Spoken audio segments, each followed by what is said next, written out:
Magandang gabi, ngayon po ay araw ng Biyernes, October 6, 2023.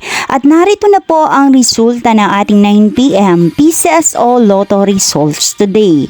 At para po sa draw natin ngayon ay ang Ultra Lotto 658, ang Mega Lotto 645, ang 4D Lotto, ang 3D Lotto at ang 2D Lotto.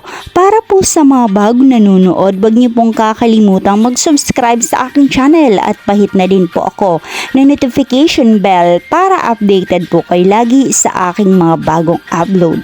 At para naman po sa update ng ating Lotto winners, ipinopost ko po siya under our comment section. Maraming salamat po.